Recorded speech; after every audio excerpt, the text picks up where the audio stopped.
Shalom Banakam, je suis ravie de vous retrouver ce dimanche pour votre émission Padel. Aujourd'hui, je vous propose à tous de découvrir un sujet qui nous est familier. Il s'agit de l'offrande d'un archenei, ou comme nous l'appelons tous, un plateau.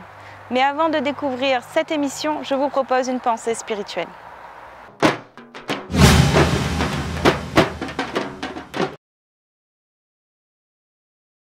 Lorsque des obstacles apparaissent dans la vie, nous avons besoin d'allumer notre force intérieure et de répandre le parfum du désintéressement et de l'amour.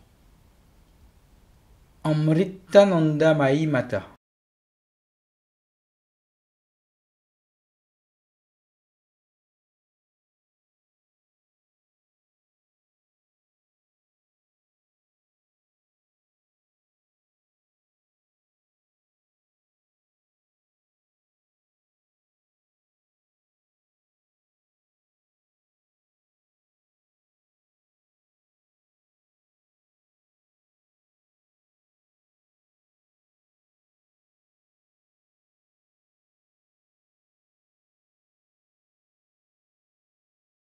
Après cette belle pensée spirituelle, écoutons ensemble un bhajan.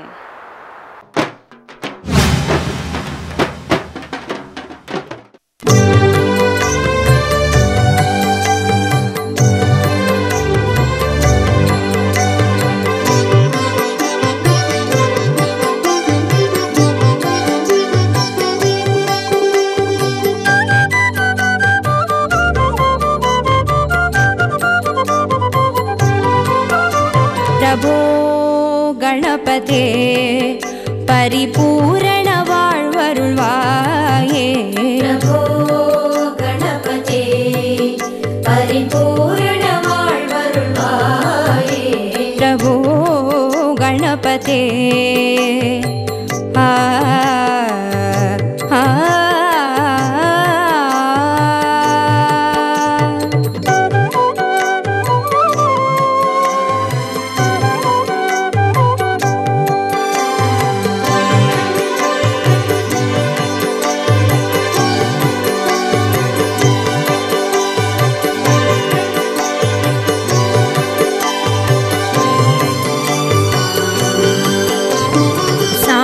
வணங்கி துதி பாடி ஆடி உந்தன் சன்னதி சரணடைந்தோமே சார்ந்து வணங்கி துதி பாடி ஆடி உந்தன் சன்னதி சரணடைந்தோமே சாந்த சித்த சௌபாகியம் யாவையும் தந்தருள் சர்க்குரு நீயே சாந்த சித்த சௌபாகியம் யாவையும் தந்தருள் சர்க்குரு நீயே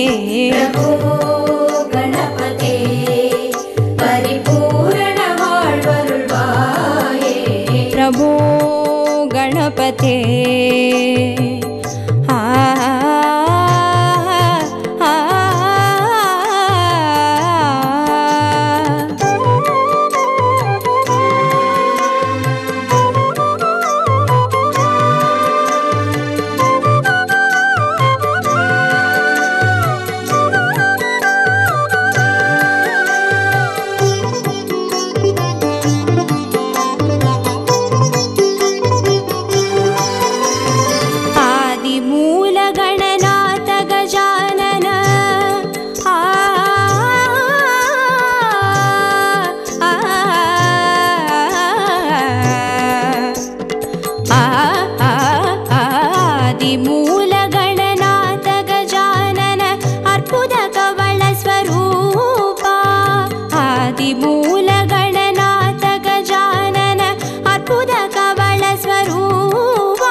शिवधीवा देव देव जय विजय विनायक चिन्मय पर शिवधीवा प्रभो गणपते परिपूर्ण वाळ्वरुळ्वाये प्रभो गणपते परिपूर्ण वाळ्वरुळ्वाये प्रभो गणपते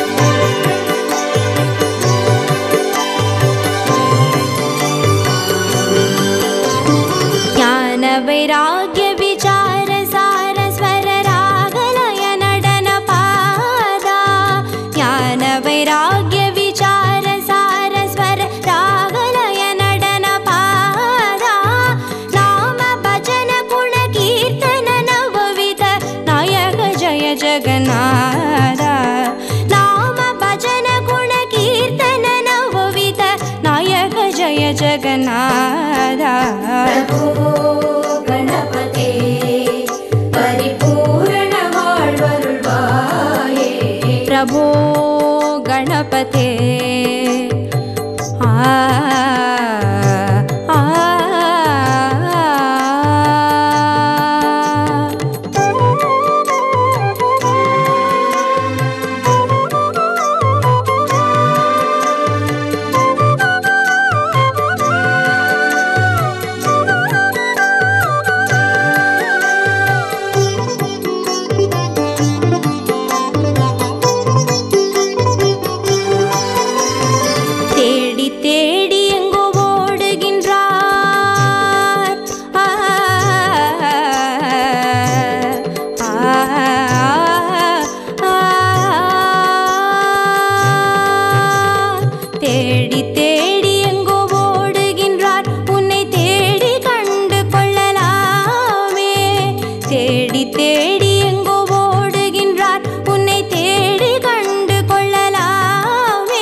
प्रभो गणपते परिपूर्ण வாழ்வருள்வாயே प्रभो गणपते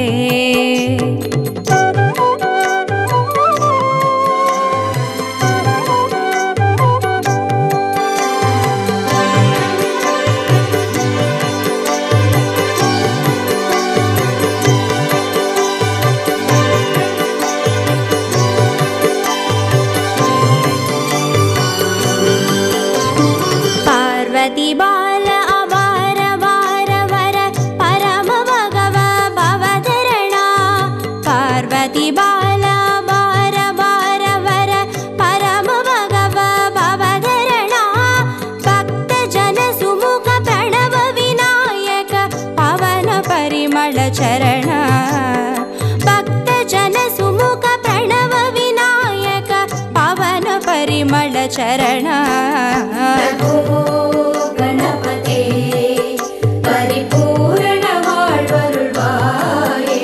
प्रभो गणपते परिपूर्ण வாழ்வருள்வாயே प्रभो गणपते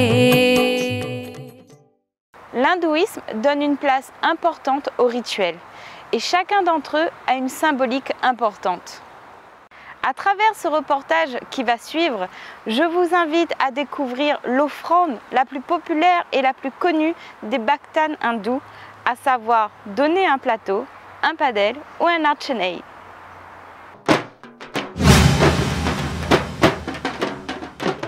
Le Sanatana Dharma, ou voie éternelle, est avant tout une recherche de la vérité, de l'infini, de la plénitude, c'est-à-dire de soi-même.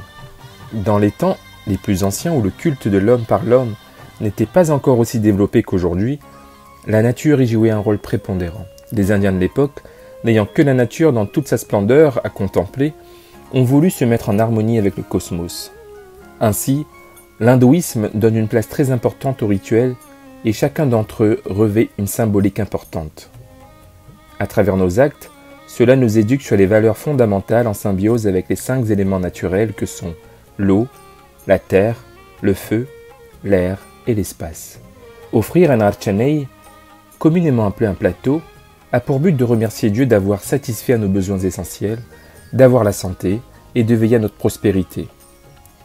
Les fruits et les fleurs étant des formes de la nature les plus pures données aux humains, nous les offrons.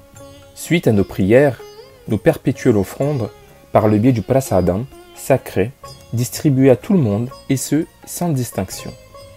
Le Kovil étant un trésor de culture ancestrale, le réceptacle de valeurs et traditions anciennes est le lieu par excellence de nos prières, de nos pujai, de nos offrandes, où chaque hindou, chaque tamoul est égal à un autre lors de nos Tiruvija, de nos Brahmotsavam, où les archanei tiennent une place coutumière importante.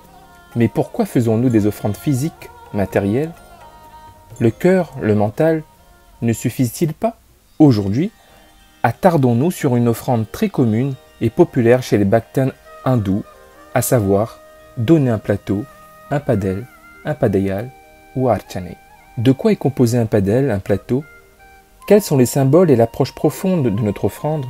Tel est le thème abordé ce dimanche afin de démystifier cette pratique rituelle. Il faut se rappeler que dans tout temps, l'humain fait des offrandes. Ainsi, dans l'Antiquité, notamment à Rome, il y avait de jeunes enfants lancés du haut de la roche tarpéienne en guise d'offrande à Dieu, mais aussi pour tester leur robustesse. Au Pérou, avant le XIVe siècle, le sacrifice d'enfants entre 4 et 14 ans était pratiqué afin d'apaiser les dieux. La région d'Huanchaco a été le théâtre de ces sacrifices sous l'empire Chimú entre les années 900 et 1450. Le sacrifice humain, de soi, était donc de mise dans beaucoup de civilisations, notamment dans le nord-est de l'Inde. Au fil des millénaires, cette pratique a laissé place au sacrifice d'animaux et de végétaux. L'offrande peut-elle être alors conçue comme moyen de communication entre l'humain et Dieu? Cette offrande revêt non seulement une approche hautement symbolique, mais encore une vertu hautement pratiquée car une fois sacralisé, le contenu est servi comme prasadam, où là, les notions de partage, de solidarité priment. L'hindou fait généralement des offrandes de coco, de bananes, de fleurs, de fruits, de bétel, de noix d'arec ou pâques, étalées sur un morceau de feuille de bananier, et même quand il le présente sur un plateau, c'est toujours sur une feuille de bananier posée sur le plateau qu'on appelle communément à La Réunion donner un plateau, l'archanei en tamoul. En Inde, surtout dans le sud, la feuille de bananier est largement employée en guise d'assiette. Ce n'est pas que les Indiens ne soient pas assez civilisés ou qu'ils ne sachent pas fabriquer des assiettes. C'est au contraire parce qu'ils sont hautement civilisés et fort intelligents qu'ils le font. C'est surtout pour des raisons hygiéniques. La feuille ne servant qu'une seule fois, les risques de contagion sont grandement minimisés. C'est donc plus propre. Présenter des offrandes à Dieu sur une feuille de bananier est donc très convenable puisqu'on le fait sur une chose d'une propreté parfaite et n'ayant jamais servi. Beaucoup plus convenable que si les offrandes étaient présentées sur un plateau en or et ayant déjà servi à d'autres usages. Il est aussi dit que manger constamment sur la feuille de bananier avec ses mains procure des vertus digestives. Une kotoveleke ou lampe, voire une lampe en terre cuite est allumée au centre symbolisant la lumière de la connaissance. Le Seigneur étant le principe même de la connaissance, il est la source, le support de toutes nos connaissances.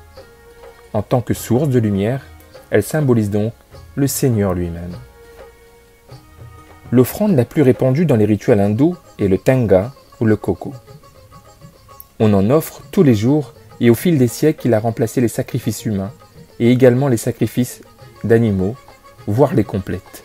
Le coco brut qu'on coupe sur un cocotier doit être nettoyé de sa paille ou fibre à l'exception au sommet d'un petit cône qu'on garde. Quand on casse un coco, ce cône de fibre est enlevé par nous, symbolisant la mise de côté de notre ego.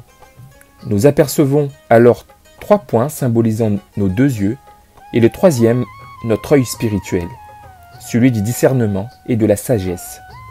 En cassant la coque de coco, nous détruisons ainsi la dureté de notre enveloppe égocentrique.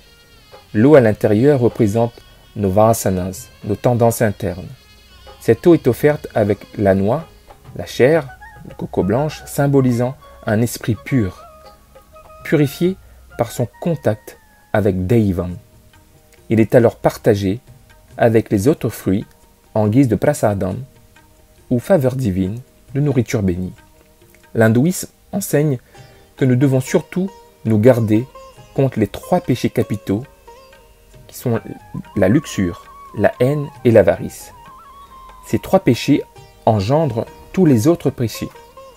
de la colère au meurtre, en passant par leurs mensonges, l'hypocrisie, l'envie, la jalousie, la médisance, la calomnie, le vol, etc. Le coco renferme le symbole de ces 3 péchés. La police est douce, symbolise la luxure qui charme, mais qui a des conséquences désastreuses. Cette peau enlevée, on voit une couche de paille. Celle-ci symbolise la haine par sa laideur, sa grossièreté, son épaisseur et son aspect sournois.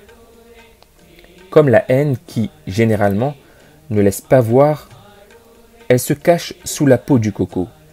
Cette bourre arrachée, on voit la noix de coco qui a la forme d'un cœur. La coque dure de ces noix symbolise l'avarice. Car qu'y a-t-il de plus dur que le cœur d'un avare? Ce misérable verra son frère mourir d'inanition, mais ne lui donnera rien pour sauver sa vie afin de conserver intacte sa fortune. Casser cette coque, et l'intérieur du coco se révèle d'une blancheur immaculée. Il en tombe une eau d'une douceur appréciable. La noix, elle aussi, est fort délicieuse. Ainsi, à chaque fois que le Bactène, le dévot, voit la blancheur de la noix de coco, il doit se dire sincèrement: il faut que je rende mon cœur aussi pur que ce coco, afin qu'il s'emplisse de la douceur de cet amour qui seul peut aider mon âme à s'élever vers Dieu. Je sollicite pour cela la grâce du Seigneur. À son extrémité supérieure, le coco a 3 yeux, dont 2 sont durs, tandis que le 3e peut être facilement percé. Les 2 premiers symbolisent les yeux physiques qui n'aperçoivent pas les vérités spirituelles. Le 3e symbolise l'œil de la sagesse.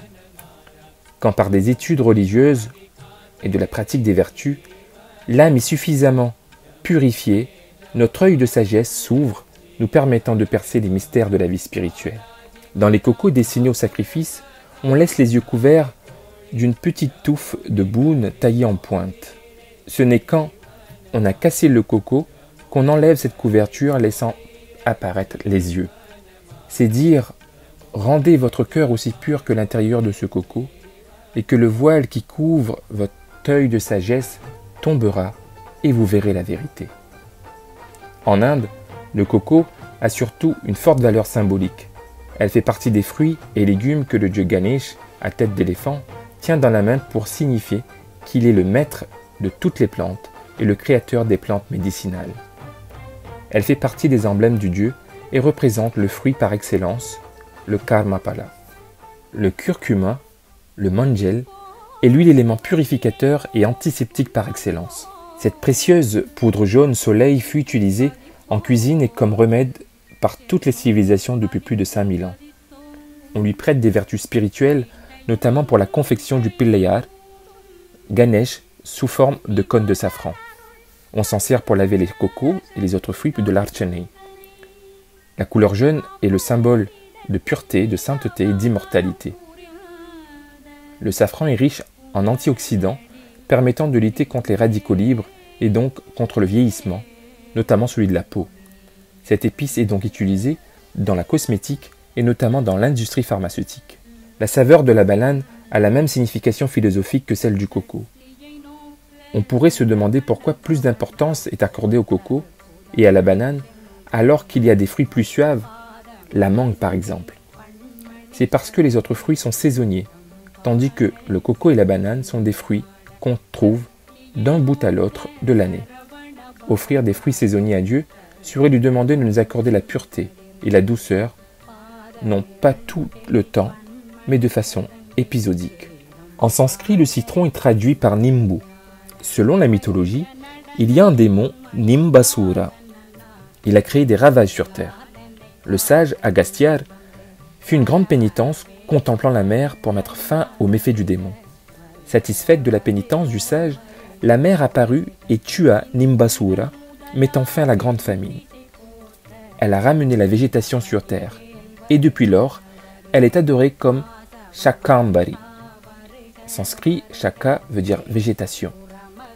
Avant de mourir, le démon a gagné la connaissance divine et prié la mer de lui donner une place permanente dans ses pieds, saints.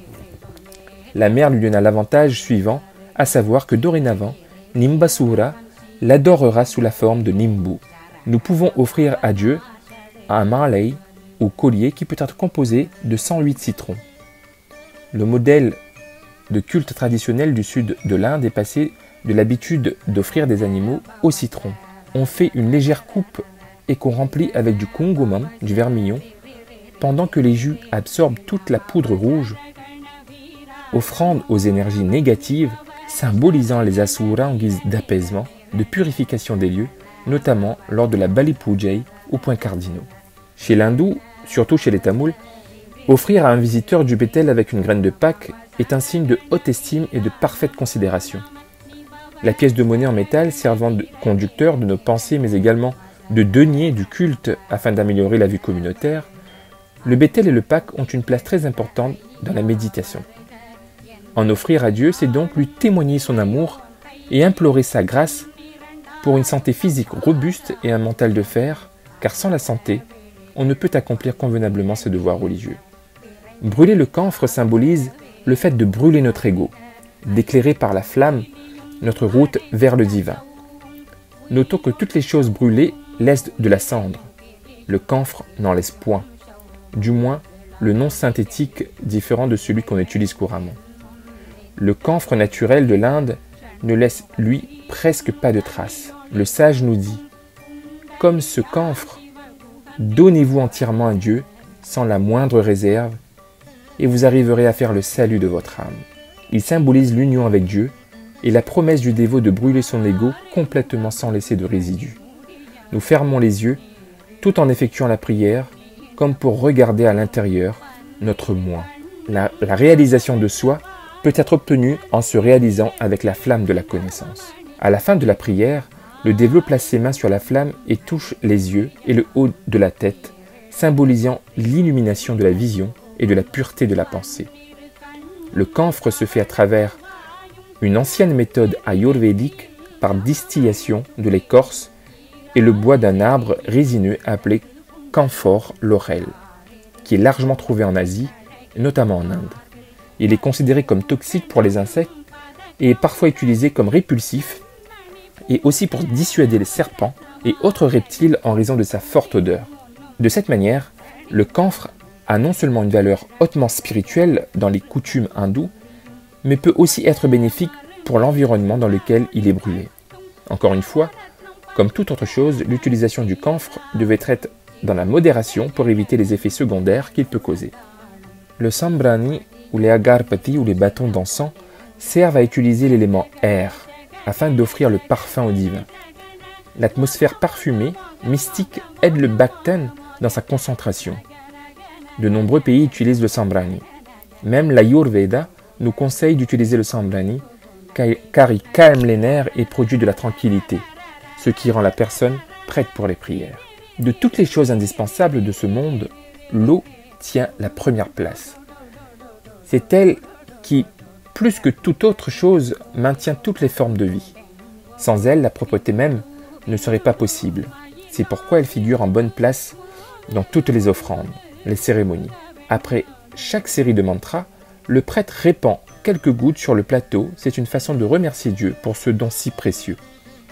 L'eau étant un agent purificateur, les gouttes qu'on répand à plusieurs reprises en cours de la cérémonie nous rappellent que nous devons sans cesse œuvrer à la purification de notre âme, afin que cette âme qui vient de Dieu puisse retourner à Dieu comme l'eau qui vient du ciel, dans un état de pureté absolue, retourne au ciel dans le même état. Finalement, Dieu a-t-il besoin de cette offrande? La représentation divine qu'est la murti ou mulastanam, ne buvant pas, ne mangeant pas, comment comprendre alors ce plateau, ce padel, cet archanei?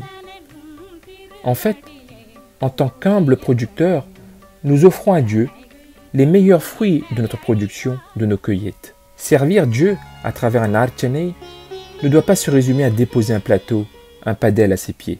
En marchant sur le long chemin du Sanatana Dharma, ou voie éternelle, nous devons sans peur laisser notre ego, notre individualisme et servir nos proches, la communauté, l'autre, ceci avec sincérité et humilité. La mise en commun de tous nos dons est la parfaite illustration de la fonction sociale, humanitaire, économique du Kovil. Pour l'hindou, ce n'est pas le monde qu'il faut construire, mais l'individu. C'est lui qu'il faut élever et parfaire, alors le monde ira bien. Mais comment changer l'individu? Nous pouvons accomplir plein de choses, offrir plein d'archanei dans une journée. Mais si nous le faisons sans foi, sans aspiration, sans dédicace, nos actions ne seront que les agitations. Seulement, lorsque nos actions ne sont pas dédiées à notre ego, mais au Seigneur, au bien-être universel, alors l'individu ne sera pas stressé, mais au contraire épanoui et apaisé. Comme Dieu est vécu par l'hindou comme ayant pris forme dans ce monde, donc toute manifestation, qu'elle soit minérale, animale ou végétale, est sacrée pour lui. On trouve ici une évolution de la relation que l'hindou entretient avec Dieu. Dans un premier temps, le dévot hindou demande certaines choses à Dieu, certaines faveurs, la santé, le succès dans les études, le travail, un mariage réussi, une vie prospère, etc. Cela est humain et légitime, et Dieu ne le rejette pas. Mais dans un deuxième temps, le dévot hindou, éveillé par la maturité, devient plus ambitieux. Il demande alors à Dieu le bonheur. Car lorsqu'il comprend que le bonheur exige plus que la richesse, la santé, le pouvoir, la réussite sociale, etc., il n'a plus l'arrogance d'expliquer à Dieu « il me faut ceci, il me manque cela », etc. Il réalise que le bonheur exige un travail intérieur, une élévation de la pensée, une plus haute vision de la vie. Dans le silence de son cœur, alors il prie « Seigneur, je souhaite être heureux. C'est tout, et je sais que toi connais le chemin qui me convient, ce qu'il me faut apprendre, ce qu'il me faut améliorer, et ce qu'il me faut en moi-même éliminer. » Son chemin devient son devoir, son dharma. Servir Dieu ne se limite donc pas à apporter des offrandes, des archanei au kovil, qui somme toute demeure un geste symbolique. Servir Dieu, c'est servir la société, la justice, la nature, et nous devons le faire sans peur, en toute sérénité. Voilà, j'espère que ce reportage sur l'archanei vous a plu. Je vous propose d'écouter à nouveau un bhajan.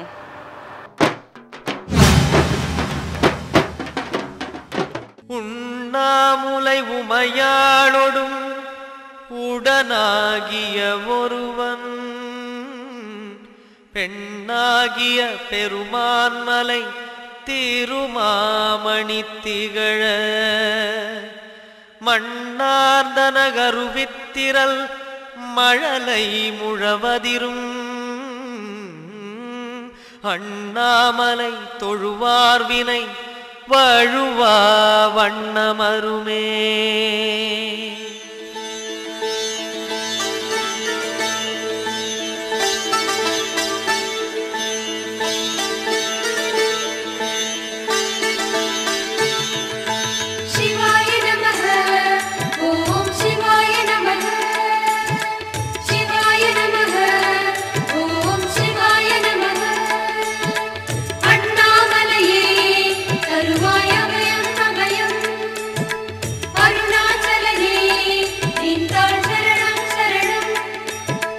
சிவாய நமஹ ஓம் சிவாய நமஹ சிவாய நமஹ ஓம் சிவாய நமஹ சிவாய நமஹ ஓம் சிவாய நமஹ.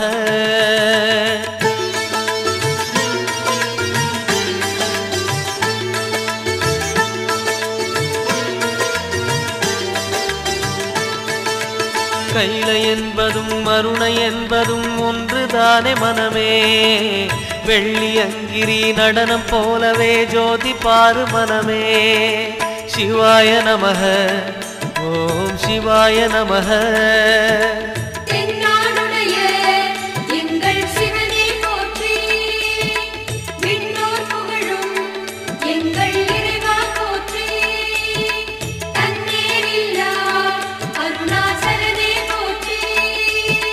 சிவாய நமஹ ஓம் சிவாய நமஹ சிவாய நமஹ ஓம் சிவாய நமஹ.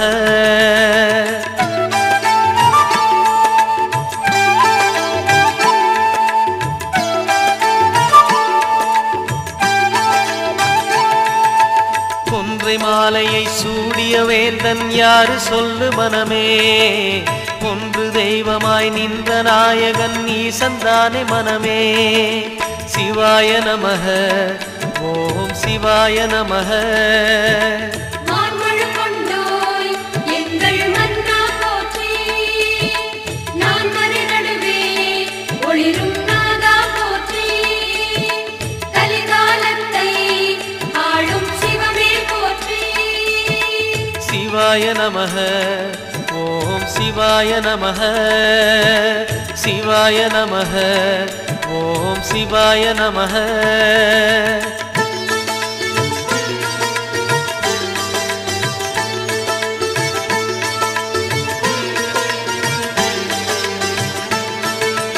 ரமண மகரிஷி நான் யார் என்று கேட்டதெங்கு மனமே. அகார உகார மகாரமான இந்த மலையில்தானே. சிவாய நமஹ ஓம் சிவாய நமஹ. நாயன்மார்கள் ஏத்தும் நாதா போற்றி, அருணாச்சலமே எங்கள் தேவா போற்றி, வரமே தருவாய் அருணை குருவே போற்றி. சிவாய நமஹ ஓம் சிவாய நமஹ. சிவாய நமஹ ஓம் சிவாய நமஹ.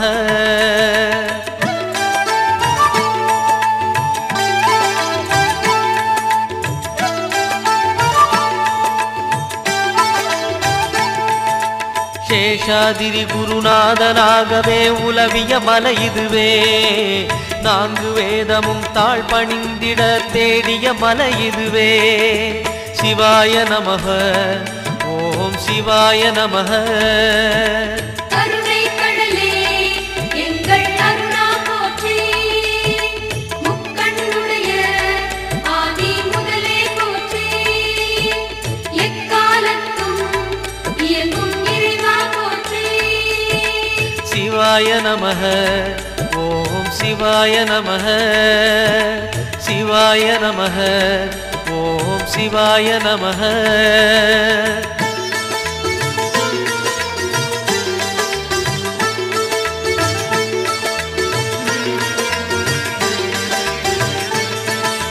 மும்மூர்த்திகளில் ஆதி புருஷனாம் ஈசன் வாழும் மலையே. அண்ட பகிரண்டம் யாவும் ஆழ்பவன் அருணாச்சலம் தானே. சிவாய நமஹ ஓம் சிவாய நமஹ. Malgré les restrictions liées à la crise Covid actuellement, découvrons ensemble l'agenda de la semaine.